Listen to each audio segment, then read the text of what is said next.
Friends, consumer electronics के online lecture series में आपका स्वागत है।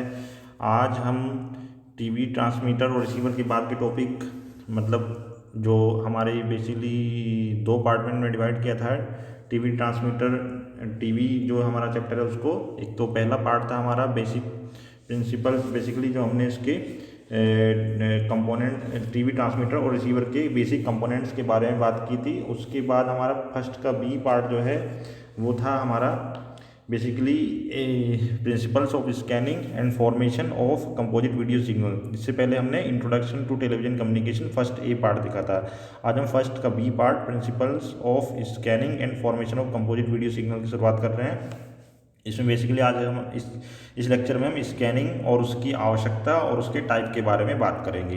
तो सबसे पहले देखते हैं व्हाट इज स्कैनिंग। स्कैनिंग वह प्रक्रिया है जिसमें टेलीविजन कैमरे के अंदर इमेज प्लेट पर उत्पन्न चार्ज इमेज को एक इलेक्ट्रॉन बीम को क्रमिक ढंग से बाएं से दाएं तथा नेक्स्ट लाइन तथा ऊपर से नीचे गति कराकर इलेक्ट्रिकल सिग्नल में परिवर्तित किया जाता है। बेसिकली हमने इससे पहले भी स्कैनिंग के बारे में थोड़ा देखा था, लेकिन आज हम इसको डिटेल में देखेंगे। तो उसमें डेफिनेशन तो वही है जो हमने इससे पहले देखी थी कि बेसिकली स्कैनिंग एक उसी टाइप की प्रक्रिया है जैसे हम किसी बुक को पढ़ते हैं।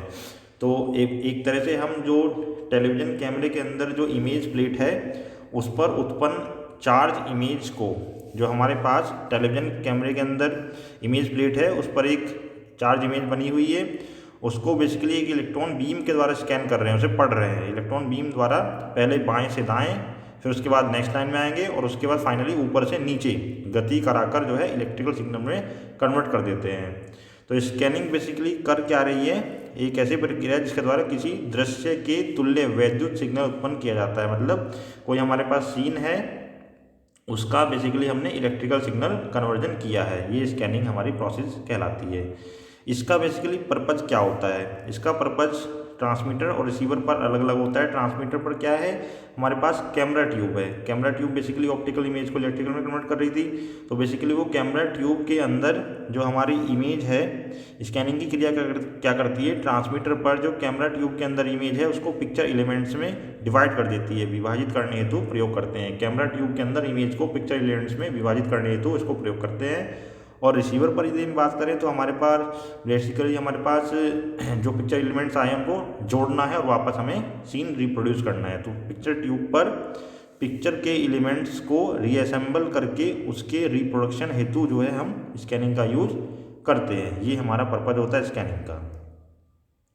तो बेसिकली यदि हम पॉइंट वाइज लिखा जाए कि what is the need of sync pulse. Sync pulse मतलब जो सिंक्रोनाइज पल्स हैं उनकी आवश्यकता क्या होती है। तो जो पिक्चर ट्यूब जो बेसिकली रिसीवर पर यूज हो रही है, जिस पर हमें फाइनली सीन का रिप्रोडक्शन करना है, उस पर सीन जो हमारा बने वो डिस्टोर्शन लेस बने, मतलब इनपुट के रेस्पेक्ट में उससे कोई डिस्टोर्शन ना हो, उसका कोई भी पार्ट कटा हुआ ना हो। पिक्चर ट्यूब पर डिस्टोर्शन लेस पिक्चर उत्पन्न करने के लिए हम जो है सिंक पल्स का प्रयोग करते हैं। पिक्चर ट्यूब पर डिस्टोर्शन लेस पिक्चर बन सके इसलिए हमें सिंक पल्स उसके साथ भेजनी होती हैं। ट्रांसमीटर पर जो सिग्नल ट्रांसमिट करते हैं बेसिकली वीडियो सिग्नल, उसमें हम सिंक पल्स भी भेजते हैं। इसके बारे में हम डिटेल में आगे देखेंगे किस तरह से भेजी जाती है और क्या होता है सिंक पल्स। ठीक है।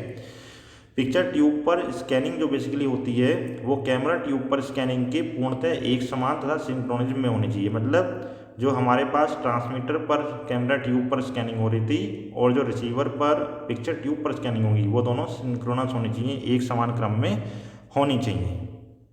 पिक्चर ट्यूब की स्कैनिंग और कैमरा ट्यूब की स्कैनिंग दोनों ही जो स्कैनिंग प्रोसेस है वो एक समान होनी चाहिए और सिंक्रोनिज्म में होनी चाहिए, एक ही क्रम में होनी चाहिए।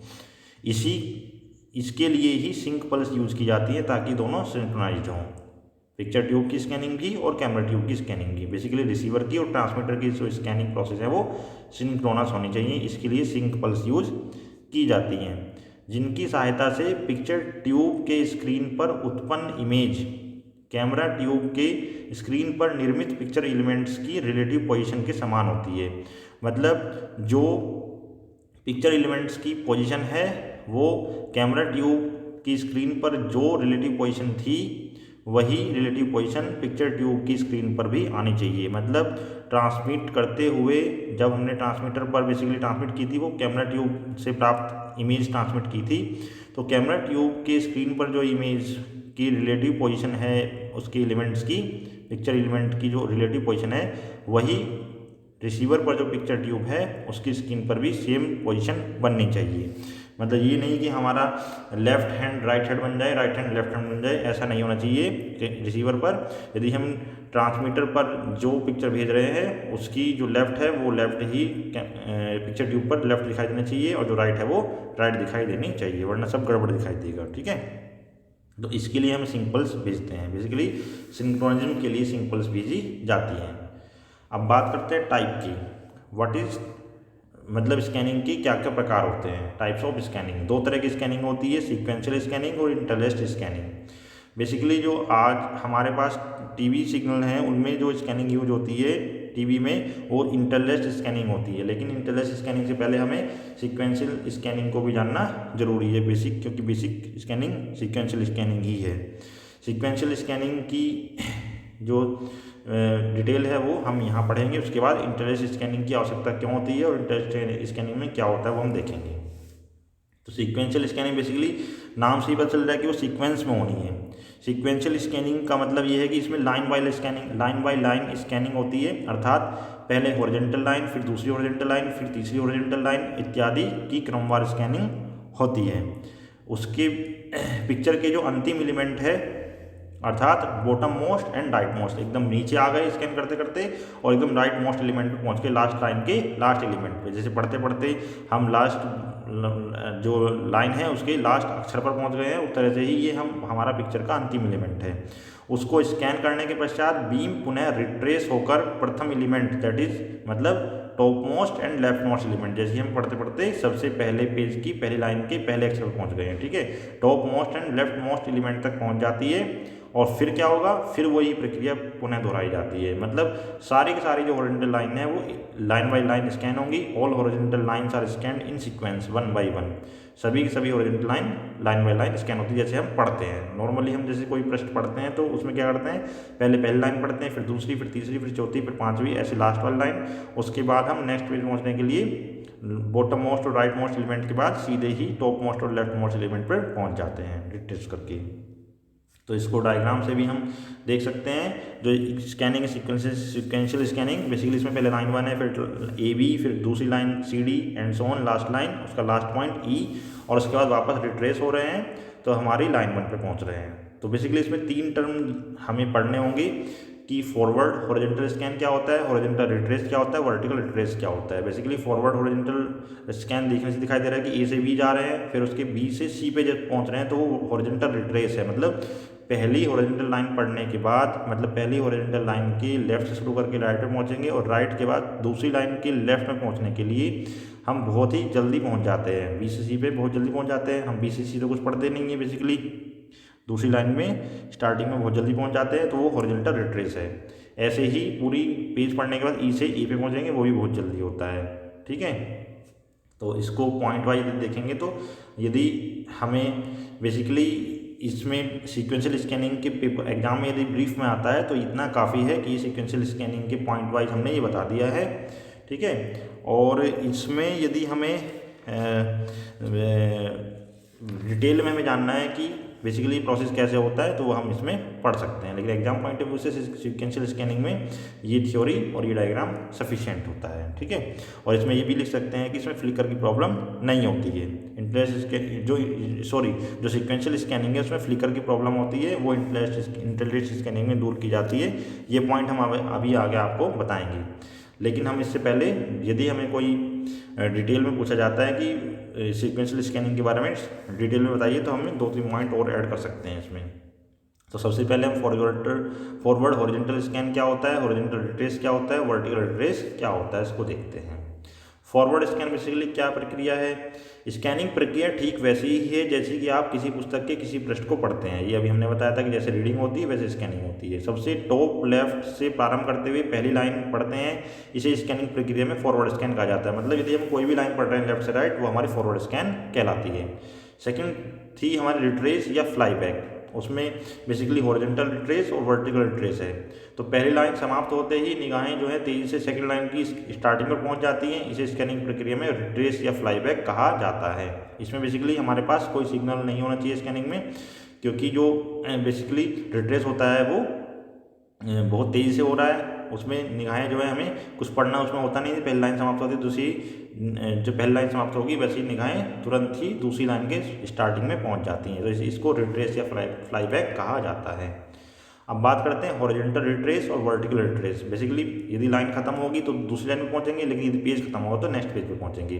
तो एक हॉरिजॉन्टल रिट्रेस कराएगा, दूसरा वर्टिकल रिट्रेस रेस्पेक्टिवली। तो इसको पॉइंट वाइज कैसे लिखेंगे? हॉरिजॉन्टल रिट्रेस क्या होता है? किसी भी लाइन के एंड या राइट मोस्ट कॉर्नर से अगली लाइन के स्टार्ट या लेफ्ट मोस्ट कॉर्नर तक जाना, ये हमारा हॉरिजॉन्टल रिट्रेस कहलाता है। देख भी सकते हैं हॉरिजॉन्टल रिट्रेस क्या है। पहली लाइन के अंत पॉइंट बी से दूसरी लाइन के स्टार्टिंग बिंदु सी तक पहुंचना क्या है? हमारा हॉरिजॉन्टल रिट्रेस है। फिर बात करते हैं वर्टिकल रिट्रेस। लास्ट लाइन के एंड से पुनः फर्स्ट लाइन की स्टार्टिंग तक पहुंचना हमारा क्या है? Vertical retrace. देख सकते हैं कि लास्ट लाइन के एंड पॉइंट ई से सबसे जो हमारा फर्स्ट लाइन है उसकी स्टार्टिंग पॉइंट ए तक पहुंचना क्या कहला रहा है? हमारा वर्टिकल रिट्रेस कहलाता है। फॉरवर्ड स्कैन की तुलना में बीम का रिट्रेस बहुत फास्ट होता है। ऑब्वियसली बात है, हमें उसमें कुछ पढ़ना नहीं है, ऐसे ही स्कैनिंग में उसको कुछ भी पार्ट हमें स्कैन नहीं करना है, तो वो काफ़ी तेज़ी से होना चाहिए। रिट्रेस के समय स्कैनिंग को ब्लैंक कर दिया जाता है, मतलब हमारे पास कोई स्कैनिंग उसमें नहीं होनी चाहिए, उसमें कोई सिग्नल हमें इलेक्ट्रॉन बीम का जो है स्कैनिंग के लिए यूज नहीं करना है, तो उसमें मतलब हमें स्कैनिंग को क्या करना है? ब्लैंक कर दिया जाता है, खाली कर दिया जाता है रिट्रेस के समय, ठीक है, छुपा दिया जाता है। तो रिप्रोडक्शन के समय जो है इसी प्रकार की स्कैनिंग चलती है जैसे ट्रांसमीटर में की है, जो कि सेंडिंग के एंड के सिंक्रोनस होती है, मतलब समान क्रम में होनी चाहिए। रिसीवर पर पिक्चर ट्यूब की स्कैनिंग इलेक्ट्रॉन बीम द्वारा की जाती है, जो कि रिसीवर में किए गए वीडियो सिग्नल द्वारा मॉड्यूलेटेड या कंट्रोल होती है। बेसिकली जो हमने ट्रांसमीटर से वीडियो सिग्नल ट्रांसमिट किया है वो रिसीवर पर रिसीव हुआ है, तो वो जो रिसीवर पर वीडियो सिग्नल रिसीव हुआ है उसके द्वारा हमारी स्कैनिंग जो इलेक्ट्रॉन बीम है वो कंट्रोल होती है या मॉड्यूलेटेड होती है। पिक्चर ट्यूब की जो स्कैनिंग है वो इलेक्ट्रॉन बीम द्वारा ही की जाएगी, और जो कि रिसीवर द्वारा रिसीव किए गए वीडियो सिग्नल द्वारा कंट्रोल्ड होती है, क्योंकि जो बेसिकली हमारे पास पिक्चर रिसीव हुई है, वीडियो रिसीव हुई है, उसी के हिसाब से तो हमारी स्कैनिंग होगी, ठीक है। वो हमारी स्कैनिंग इलेक्ट्रॉन बीम द्वारा की जाएगी और कंट्रोल होगी वीडियो सिग्नल द्वारा। अतः यह स्कैनिंग बीम स्क्रीन पर एक तरह से पिक्चर को क्या करेगी? पेंट करेगी। फाइनली हमारे पास जो पिक्चर रिसीव हो गई है उसको पेंट करना है हमारी पिक्चर ट्यूब पर। तो अतः यह स्कैनिंग बीम स्क्रीन पर, किसकी स्क्रीन पर? पिक्चर ट्यूब की स्क्रीन पर एक तरह से पिक्चर को तेजी से और बार बार पेंट करती है। हम यहाँ एक बार आपको फिर से याद दिला देते हैं। बेसिकली जो रिसीवर पर पिक्चर पेंट करने की बात चल रही है जिस पिक्चर ट्यूब पर, वो पिक्चर ट्यूब हमारी बेसिकली हमारा टीवी है जो हमारे पास घर में रखा होता है, ठीक है। तो यह स्कैनिंग बीम स्क्रीन पर एक तरह से पिक्चर को तेजी से और बार बार पेंट करती है और करस्पॉन्डिंग पॉइंट्स पर प्रोपोर्शनल ग्लो उत्पन्न करती है। मतलब जैसे पिक्चर के एलिमेंट्स की ग्लो ट्रांसमिट करते समय जैसे थी, वैसे ही पिक्चर एलिमेंट्स की ग्लो जो है, चमक जो है वहाँ पर उत्पन्न होनी चाहिए, तभी तो हमें उसी तरह का पिक्चर दिखाई देगी जिस तरह की पिक्चर ट्रांसमीटर पर ट्रांसमिट की गई थी। तो यह स्कैनिंग बीम स्क्रीन पर एक तरह से पिक्चर को तेजी से बार बार पेंट करती है और करस्पॉन्डिंग पॉइंट्स पर प्रोपोर्शनल ग्लो उत्पन्न करती है। मतलब अर्थात पिक्चर को ट्रांसमिट करते समय जिस बिंदु पर जितनी चमक थी, रिप्रोडक्शन में उस बिंदु पर उतनी ही चमक उत्पन्न की जाती है, जिससे वास्तविक सीन का रिप्रोडक्शन हो जाता है। मतलब यदि हमारे पास ट्रांसमीटर पर जो हमारी वीडियो या फिल्म चल रही है उसमें यदि रात हो रही है तो वो रात टाइप की हमें रिसीवर पर भी दिखाई देना चाहिए, दिन हो रहा था दिन दिखाई देनी चाहिए, सूरज चमक रहा तो सूरज की चमक दिखाई देनी चाहिए। मतलब जितनी चमक जिस पॉइंट पर है उतनी चमक वहाँ दिखाई देनी चाहिए, ठीक है। तो और उसी इंटेंसिटी जो मॉड्यूलेशन है वो बेसिकली वीडियो सिग्नल द्वारा किया जाएगा जो रिसीवर पर रिसीव वीडियो सिग्नल हुआ है। अब बात करते हैं स्कैनिंग रेट। बेसिकली हमें कोई भी पिक्चर कंटिन्यूस कैसे दिखाई देती है, ये बहुत इंपॉर्टेंट पॉइंट है। यदि हमें थोड़ी नॉलेज डीप चाहिए तो उसमें हमें इस पॉइंट याद रखना बहुत जरूरी, समझना भी बहुत जरूरी है। स्कैनिंग रेट इतनी फास्ट होती है जिससे आपको पिक्चर की कंटिन्यूटी का आभास होता है। वो उसका कारण होता है persistence of vision of human आई। अब ये क्या चीज़ होती है ये भी देख लेते हैं। बेसिकली जब आंखें प्रकाश को देखती हैं तो प्रकाश का स्रोत हटा लेने या बंद करने के बावजूद यह प्रकाश आंखों के सामने लगभग 60 मिलीसेकंड तक बना रहता है। आंखों का यह गुण जिसके कारण प्रकाश का स्रोत हट जाने के बाद भी आंखों के सामने जो बना रहता है, प्रकाश हट जाने के बाद भी प्रकाश आंखों के सामने बना रहता है, परसिस्टेंस ऑफ विजन कहलाता है। बेसिकली इसमें हो क्या रहा है, हम ये देख रहे हैं कि हमारे पास कोई लाइट पड़ी और आंखों पर, तो जो हमारे पास सीन है वो यदि लाइट बंद कर दिए तो भी वो सीन हमें लगभग 60 मिलीसेकंड तक दिखाई देता रहता है। इसी को परसिस्टेंस ऑफ विजन कहते हैं। तो ये बेसिकली इस कारण से ही स्कैनिंग इतनी फास्ट होती है कि इसी कारण से हमें जो पिक्चर है वो कंटिन्यूस दिखाई देती है। बेसिकली पिक्चर कंटिन्यूस नहीं है, एक पिक्चर के बाद दूसरी पिक्चर आ रही है और हमें लगता है कि वो मूव कर रही है। जैसे हमें कोई व्यक्ति भागता हुआ दिखाई दे रहा है किसी मूवी में, फिल्म में, तो एक्चुअली वो बेसिकली वो एक पोजीशन के बाद उसकी दूसरी पिक्चर उसके बाद तुरंत दिखाई जाती है, स्क्रीन पर डाली जाती है, तो वो दिखाई देता है कि ये भाग रहा है। बेसिकली वो दो पिक्चर एक साथ दिखाई एक पिक्चर के बाद दूसरी पिक्चर के बीच का गैप 60 मिलीसेकंड से कम रखा जाता है ताकि वो पिक्चर जो है मूव करती हुई दिखाई देती है। तो इसी चीज़ को ऐसे भी कह सकते हैं कि आँखों के इसी गुण के कारण हम जो है मूविंग पिक्चर चल सिनेमा देख पाते हैं। सिनेमा में पिक्चर जो है बेसिकली उसमें रील जो है फिक्स पिक्चर्स के रूप में होती है, और जब ये फिक्स पिक्चर्स बहुत तीव्रता के साथ एक एक करके स्क्रीन पर डाली जाती हैं, प्रोजेक्ट की जाती हैं, जिसमें दो पिक्चर्स के मध्य जो है अंतराल जो है 60 मिलीसेकंड से कम रखा जाता है। तो उससे होगा क्या कि पहले चित्र के आंखों के सामने हटने से पहले ही स्क्रीन पर अगला चित्र प्रोजेक्ट हो जाता है, तो हमें क्या होता है, डिसकंटिन्यूटी महसूस नहीं होती है। तो डिसकंटिन्यूस पिक्चर जो है आपस में हमें मिक्स हो जाती हैं और पिक्चर जो है निरंतर चलती हुई दिखाई देती हैं। इसी परसिस्टेंस ऑफ विजन के गुण के कारण ही हम चलचित्र मतलब जो सिनेमा है उसमें लगातार गतिशील चित्र देख पाते हैं।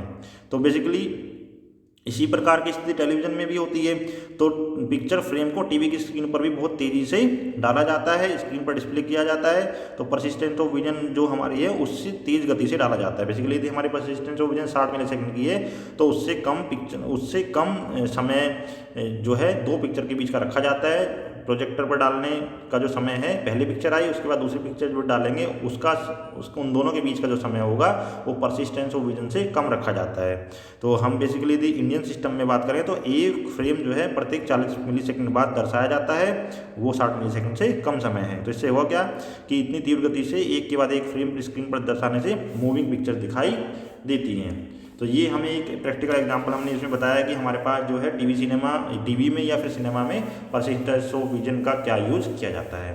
तो स्कैनिंग इतनी फास्ट होती है कि वो परसिस्टेंस ऑफ विजन जो समय है उससे कम समय में ही दो सीन का जो अंतराल है वो उससे कम समय का रखा जाता है। ठीक है, तो स्कैनिंग रेट इतनी फास्ट होती है कि ताकि हमारी पिक्चर क्या होती है, कंटिन्यूस महसूस होती है और हमें वीडियो समझ में आती है, जबकि वो दो पिक्चर्स होती हैं। ठीक है, तो ये स्कैनिंग का कुछ बेसिक पार्ट था जो यदि कोई ब्रीफ में पूछे तो यहाँ तक बताना है, सीक्वेंशियल स्कैनिंग, और उसके बाद ये डायग्राम और उसकी 2-3 पॉइंट और बताएंगे अभी हम। और लेकिन यदि कोई डिटेल में पूछे तो ये वाली जो स्लाइड है वो और ये भी बतानी होती है।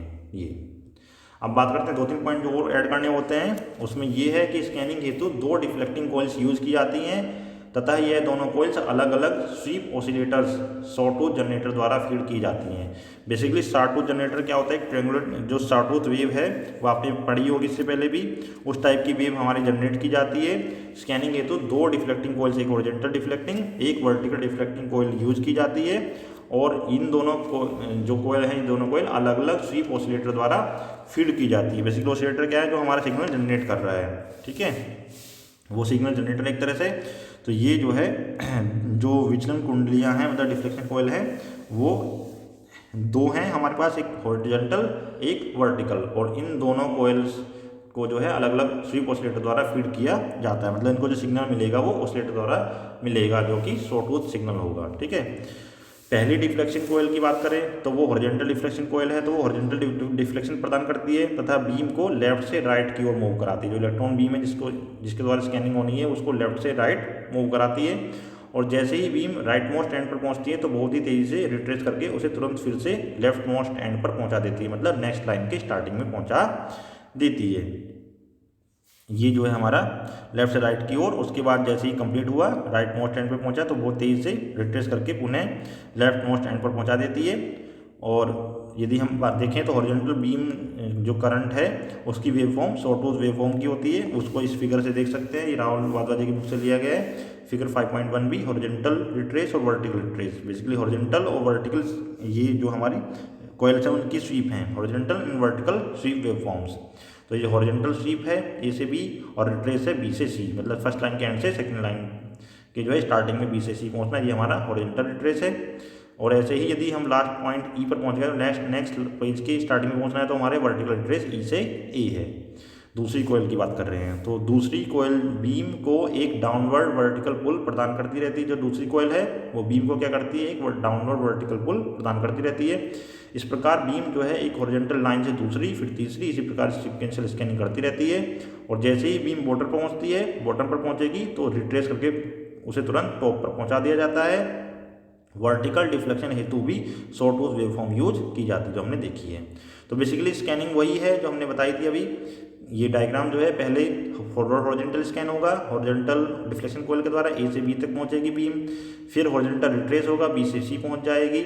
जो हमारी बेसिकली फॉरवर्ड हॉरिजॉन्टल स्कैनिंग हो रही है, बी से सी हमारे हॉरिजॉन्टल रिट्रेस जो है वो हो रही है डिफ्लेक्टिंग कोयल्स के द्वारा, और बीम लेफ्ट से राइट पहुंच रही है, फिर वापस बीम राइट मोस्ट एंड से तुरंत ही रिट्रेस करके लेफ्ट मोस्ट एंड पर पहुंच जा रही है, बी से सी पर पहुंच जा रही है, फिर सी से डी, नेक्स्ट ऐसे ही लास्ट पॉइंट पर पहुंचेगी ई पर। ई से वर्टिकल रिट्रेस जो है वो वर्टिकल डिफ्लेक्टिंग कोयल के द्वारा वर्टिकल ई से ए पहुंच जाएगी वर्टिकल रिट्रेस के द्वारा। और बेसिकली इसमें ध्यान रहे कि इसमें जो दूसरी कोयल है वो डाउनवर्ड वर्टिकल पुल प्रदान करती रहती है, और इस प्रकार बीम जो है एक हॉरिजॉन्टल लाइन से दूसरी, दूसरी से तीसरी, ऐसी सीक्वेंस स्कैनिंग करती रहती है। बॉटम पर जैसे ही पहुंचेगी रिट्रेस करके उसे तुरंत टॉप पर पहुंचा दिया जाता है, और जो सॉटूथ वेवफॉर्म जो है उसमें भी यूज हो रही है। तो ये जो स्वीप है वो बेसिकली उसमें भी ये हमारे सॉटूथ वेवफॉर्म में यूज हो रही है वर्टिकल स्वीप के लिए भी, लेकिन इसका टाइम पीरियड ज़्यादा होता है, हॉरिजॉन्टल डिफ्लेक्शन वेवफॉर्म से ज़्यादा होता है। अब बात करते हैं फ्लिकर की। बेसिकली हमें पहले तो ये जानना है कि सीक्वेंशियल स्कैनिंग क्या होती है, वो हमने जान ली। अब इंटरलेस स्कैनिंग पर जाने से पहले हमें थोड़ा ये देख लेते हैं कि बेसिकली इंटरलेस स्कैनिंग की आवश्यकता क्या होती है। ठीक है, तो वे बेसिकली सीक्वेंशियल स्कैनिंग में प्रॉब्लम आती है, उसको फ्लिकर कहते हैं। ठीक है, तो फ्लिकर की प्रॉब्लम सॉल्व करने के लिए इंटरलेस स्कैनिंग यूज की जाती है। तो सबसे पहले देख लेते हैं what is flicker. Flicker basically क्या है, एक तरह की टिमटिमाहट है। वो क्यों उत्पन्न होती है? परसिस्टेंस ऑफ विजन का जो समय है वो ब्राइट लाइट के लिए बजाय डार्कनेस के लिए अधिक होता है। इससे फ्लिकर नामक प्रभाव उत्पन्न हो जाता है। मतलब जो फ्लिकर नाम का इफेक्ट है वो क्यों उत्पन्न होता है? क्योंकि जो परसिस्टेंस ऑफ विजन है, मतलब हमें एक सीन यदि हटा दिया जाए, दूसरा सीन उस परसिस्टेंस ऑफ विजन मतलब 60 मिलीसेकंड से पहले रख दिया जाए तो वो कंटिन्यूस महसूस होता है। इसको परसिस्टेंस ऑफ विजन कहते हैं। और ये परसिस्टेंस ऑफ विजन का जो समय है वो ब्राइट लाइट के रेस्पेक्ट में डार्कनेस के लिए ज़्यादा होता है। मतलब डार्कनेस हमारे सामने ज़्यादा समय तक टिकी रहती है। ठीक है, यदि हम अंधेरे में से लाइट में आते हैं तो हमें कुछ समय तक अंधेरा अंधेरा सा महसूस होता है।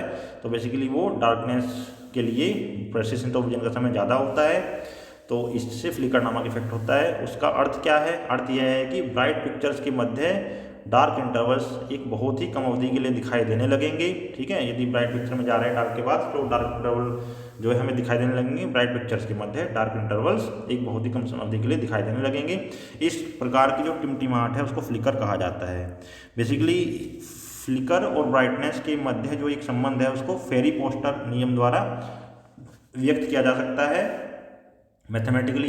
यदि हमें शॉर्ट में कोई फ्लिकर पूछे तो हमें इतना काफ़ी है और ये फॉर्मूला काफ़ी है। ठीक है, तो उसमें क्या है, फेरी पोस्टर नियम द्वारा फ्लिकर और ब्राइटनेस के मध्य जो संबंध है वो F C equals to F plus 12.6 log 10 log base 10 dB होता है, जहाँ पर एफ सी क्या है, क्रिटिकल फ्रिक्वेंसी है। यदि फ्रिक्वेंसी एफ सी से कम है तो फ्लिकर प्रभाव दिखाई देगा, नहीं तो दिखाई नहीं देगा। मतलब फ्रिक्वेंसी एफ सी से ज़्यादा रखनी होगी फ्लिकर इफेक्ट को हटाने के लिए। एफ की वैल्यू 37 नॉर्मली कांस्टेंट होती है, ये व्यूइंग कंडीशंस पर निर्भर करता है। और बी क्या है, पिक्चर का ल्यूमिनेंस है, फुट लैम्बर्ट्स में होता है। एग्जांपल के लिए यदि बी की वैल्यू 10 है, एफ की वैल्यू 37 फिक्स है, और एफ सी उसके लिए एफ सी निकालेंगे तो 49.6 आएगा। मतलब यदि 49.6 से आवृत्ति कम है तो फ्लिकर प्रभाव दिखाई देने लगेगा। अब फ्लिकर इफेक्ट को सोल्व करने के क्या तरीका है ना, और फ्लिकर इफेक्ट बेसिकली हमारे टीवी में आएगा या नहीं आएगा ये देखने की वाली बात है। बेसिकली टेलीविजन में जो प्रत्येक सेकंड है उसमें स्क्रीन पर 25 फ्रेम डिस्प्ले किए जाते हैं इंडियन स्टैंडर्ड में, और यदि सीक्वेंशियल स्कैनिंग यूज की जाए तो यह स्थिति फ्लिकर को उत्पन्न करती है। मतलब सीक्वेंशियल स्कैनिंग में फ्लिकर की प्रॉब्लम आती है। ये हम पॉइंट सीक्वेंशियल स्कैनिंग में एक पॉइंट और ऐड कर सकते हैं। बेसिकली यहाँ पर जो हमने यदि ब्रीफ में कोई हमें सीक्वेंशियल स्कैनिंग पूछता तो ये हमारे 2 पॉइंट हैं, ये डायग्राम है, और उसके बाद ये 2 पॉइंट हैं, एक पॉइंट ये है 3 पॉइंट, और उसके बाद उसमें फ्लिकर होती है और ये फ्लिकर इसको कहते हैं, ये लिख सकते हैं, ठीक है। और कोई डिटेल में पूछे तो बाकी की चीज़ें भी आप बता सकते हैं। बाकी चीज़ें हमने आपको समझाने के लिए बताई हैं कि फॉरवर्ड हॉरिजॉन्टल स्ट्रेस क्या होता है और किस तरह से सिंक्रोनस होती हैं, और स्कैनिंग रेट इतनी फास्ट रखी जाती है ताकि कंटिन्यूसली का आभास होता है। और इसके बाद जो है हम फ्लिकर की मैथमेटिकल फॉर्मूला बता दिया है। अब बेसिकली हम ये बताना चाह रहे हैं कि इसमें जो है 25 फ्रेम्स डिस्प्ले किए जाते हैं 1 सेकंड में, तो फ्रीक्वेंसी 25 हो गई, 14.6 से कम है, इसलिए उसमें क्या होगा, सिक्वेंशियल स्कैनिंग में जो है फ्लिकर की प्रॉब्लम आएगी। अब एक तरीका तो ये है कि फ्रीक्वेंसी बढ़ा लो, ठीक है, लेकिन उससे प्रॉब्लम क्या आएगी, बैंडविड्थ जो है हमें ज़्यादा आवश्यकता पड़ेगी। देखते हैं क्या कैसे। बेसिकली सॉल्यूशन 1 इसका ये है कि नंबर ऑफ फ्रेम्स पर सेकंड को दोगुना कर दिया जाए, डबल कर दिया जाए, 25 से 50 कर दिया जाए तो 14.6 से ज़्यादा हो जाएगा। लेकिन ये प्रैक्टिकली पॉसिबल नहीं होता है। कारण क्या है, प्रैक्टिकल सॉल्यूशन नहीं है, क्योंकि स्कैनिंग स्पीड यदि दोगुनी हमें करनी पड़ेगी, बेसिकली नंबर ऑफ फ्रेम्स पर सेकंड को बढ़ाना है, तो इसका मतलब हमें जो है स्कैनिंग की जो स्पीड है वो दोगुनी करनी पड़ेगी, जिससे सिग्नल की जो बैंडविड्थ है वो भी दोगुनी हो जाएगी, सिग्नल बैंडविड्थ डबल हो जाएगी, दोगुनी हो जाएगी, और इस प्रकार जो है ट्रांसमिटिंग चैनल की संख्या जो है कम हो जाएगी। बेसिकली हमें सिग्नल की बैंडविड्थ ज़्यादा हो रही है, उससे नंबर ऑफ ट्रांसमिटिंग चैनलों की संख्या कम हो जाएगी, क्योंकि हमारे पास एक सिग्नल की बैंडविड्थ ज़्यादा है और टोटल बैंडविड्थ हमारे पास फिक्स है मान लो, और तो हमें क्या होगा, नंबर ऑफ चैनल जो है हमारे कम हो जाएंगे, ट्रांसमिट चैनल की संख्या कम हो जाएगी, और इससे क्या होगा, हमारा नॉइज जो है बढ़ जाएगा और सिस्टम की कॉस्ट भी बढ़ जाएगी। तो दूसरा सॉल्यूशन ये है कि हमें कोई ऐसा सॉल्यूशन निकालना होगा जिसमें सिग्नल की बैंडविड्थ ना बढ़े, तो वो सॉल्यूशन हमारा होता है इंटरलेस्ड स्कैनिंग का प्रयोग, दूसरी टाइप की स्कैनिंग विदाउट इंक्रीजिंग बैंडविड्थ। और हमें स्कैनिंग की स्पीड भी नहीं बढ़ानी है, तो बेसिकली बैंडविड्थ नहीं बढ़ानी है, तो उसके लिए हम क्या करेंगे, use interlaced scanning to reduce flicker और फ्लिकर डिसअपियर्स। मतलब यदि हमें इंटरलेस्ड स्कैनिंग यूज़ की जाए तो हमारी जो फ्लिकर है वो प्रभाव समाप्त हो जाएगा, वो जो है डिसअपियर हो जाएगा। तो अब हम शुरुआत करते हैं इंटरलेस्ड स्कैनिंग की। तो बेसिकली इंटरलेस्ड स्कैनिंग क्या होती है, इसमें जो है पिक्चर या फ्रेम को 2 या 2 से अधिक सेट अर्थात फील्ड में बांट दिया जाता है और एक एक करके इन फील्ड्स को स्कैन किया जाता है। मतलब हमारे पास जो पिक्चर है उसको 2 या 2 से अधिक सेट में या फील्ड में डिवाइड कर दिया जाएगा और एक एक करके इन फील्ड्स को स्कैन किया जाता है। अब फील्ड क्या होता है, फ्रेम क्या होता है। पिक्चर में जो लाइन की कुल संख्या है उसको एक फ्रेम कहते हैं, और इंटरलेस्ड स्कैनिंग में एक फ्रेम को 2 या 2 से अधिक ग्रुप्स में डिवाइड कर देते हैं, उनको फील्ड कहते हैं। मतलब हमारे पास जो नंबर ऑफ टोटल लाइन है उनको 2 या 2 से अधिक ग्रुप में डिवाइड कर देंगे और एक पर्टिकुलर ग्रुप को हम क्या कहेंगे, एक फील्ड कहेंगे, और एक पूरे फ्रेम में जितने भी पार्ट में डिवाइड करेंगे वो उतने फील्ड हो जाएंगे। सपोज दैट हमें 2 पार्ट में डिवाइड कर रहे हैं तो हमारे पास एक फ्रेम है और 2 हमारे पास उसमें फील्ड है। ये हमारी इंटरलेस्ड स्कैनिंग है, और हमें एक एक करके उसको स्कैन करना होता है जो फील्ड है हमारे। पहले पहला फील्ड, फिर दूसरा फील्ड, फिर तीसरा फील्ड, इस टाइप से जितने भी हमने फील्ड बनाए हैं। नॉर्मली हम 2 फील्ड बनाते हैं, उस जो नॉर्मल हमारे पास टीवी में इंटरलेस्ड स्कैनिंग यूज होती है वो 2:1 होती है। तो बेसिकली यदि पिक्चर को 2 फील्ड में बांटा जा रहा है तो उसे 2:1 इंटरलेसिंग कहते हैं, 3 में बांटा जा रहा है तो 3:1 इंटरलेसिंग कहते हैं। टीवी में नॉर्मली 2:1 इंटरलेसिंग यूज की जाती है, तो हम कह सकते हैं कि टीवी सिस्टम में 2:1 इंटरलेसिंग स्कैनिंग यूज की जाती है। 2:1 इंटरलेसिंग स्कैनिंग में बेसिकली फ्रेम को कितने पार्ट में डिवाइड करेंगे, 2 फील्ड में डिवाइड करेंगे। तो इलेक्ट्रॉन बीम जो है हॉरिजॉन्टल लाइंस को अल्टरनेटली स्कैन करती है, मतलब एक एक लाइन छोड़कर 2 फील्ड में डिवाइड कर लिया है। एक फील्ड है पहली लाइन, तीसरी लाइन, पांचवी लाइन, और दूसरा है दूसरी, चौथी, छठी लाइन, इस टाइप से। तो बेसिकली इलेक्ट्रॉन बीम क्या करेगी, हॉरिजॉन्टल लाइंस को अल्टरनेटली स्कैन करती है एक एक लाइन छोड़कर, अर्थात पहली हॉरिजॉन्टल लाइन, फिर तीसरी, फिर पांचवी हॉरिजॉन्टल लाइन, और इसी प्रकार पूरी स्क्रीन कवर करने के बाद इलेक्ट्रॉन बीम वापस लौटती है। और फिर इस प्रकार इस बार जो बची हुई लाइन्स हैं, जैसे कि मतलब दूसरी हॉरिजॉन्टल लाइन, चौथी horizontal line, Chhathi horizontal line and so on, इसको स्कैन करती है।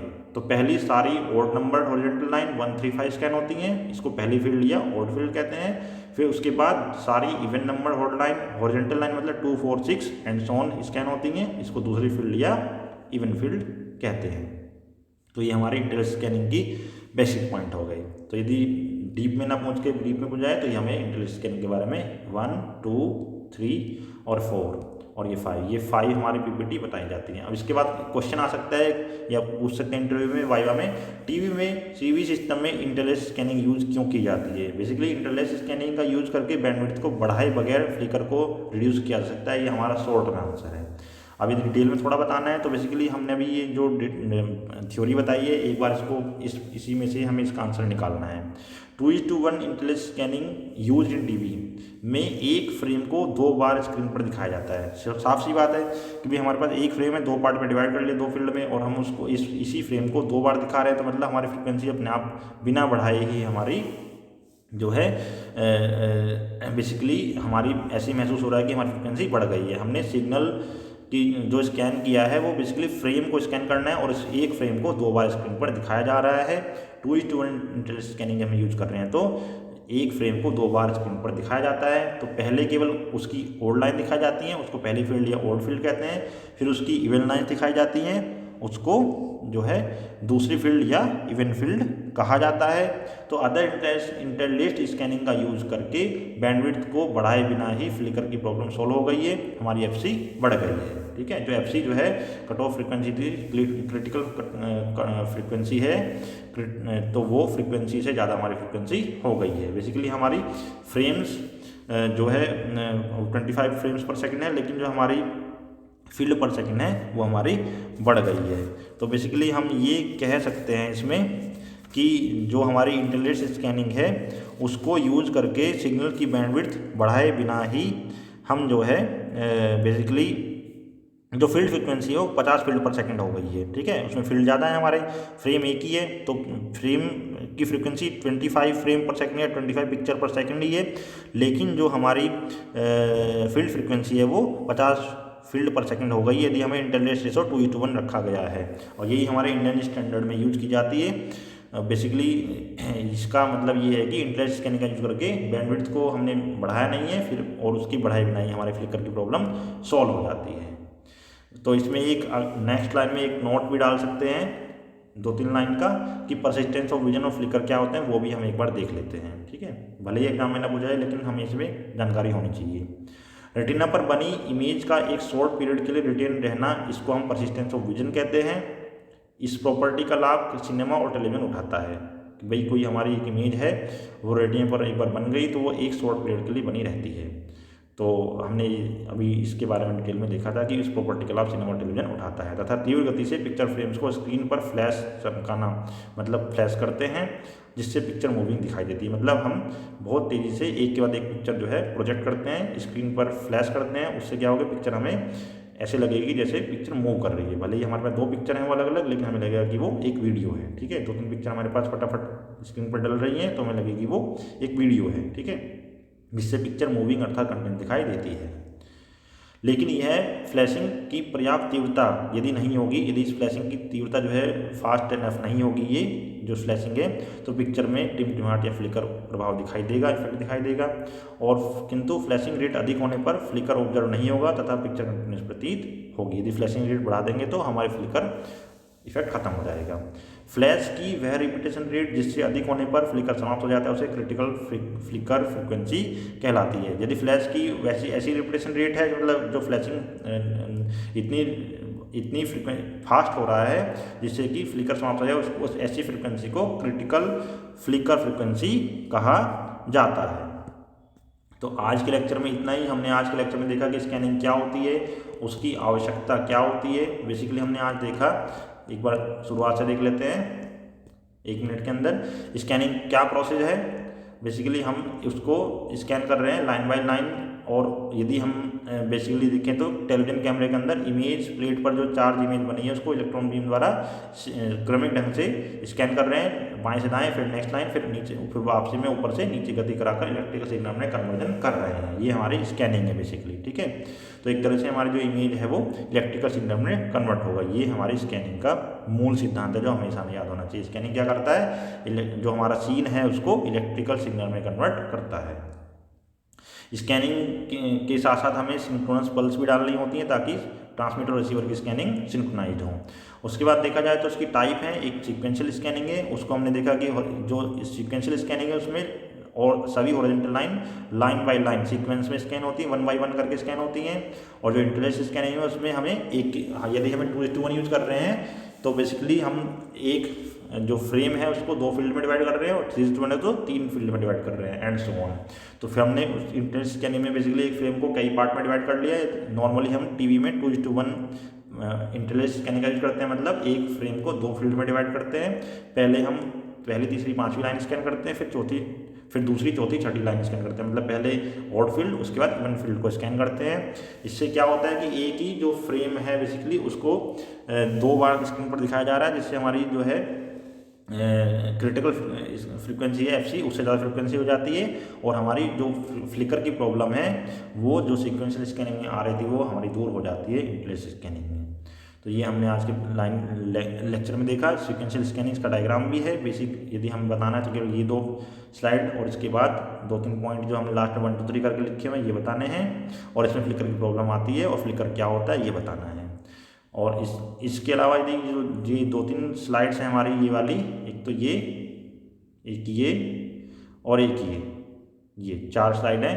ये तभी बतानी है यदि मैं कोई डिटेल में पूछता है सीक्वेंशियल स्कैनिंग या फिर किसी इंटरव्यू में पर्टिकुलर इस बारे में पूछा जाता है तो। और ये 2-3 पॉइंट जो हैं ये, और फ्लिकर की प्रॉब्लम आती है, फ्लिकर क्या होता है ये हमें सीक्वेंशियल स्कैनिंग में बताना है। बाकी इसके बाद स्कैनिंग को दूर, जो हमारी स्कैनिंग में सीक्वेंशियल स्कैनिंग में प्रॉब्लम आ रही है वो हमारे फ्लिकर की है, वो हमारे रिमूव हो जाती है। ये हम लिख सकते हैं इंटरलेस स्कैनिंग वाली जो डिटेल है उसमें, मतलब यदि हमें इंटरलेस स्कैनिंग हमें ब्रीफ में पूछा जाता है तो ये स्लाइड ये और ये हमें बतानी है।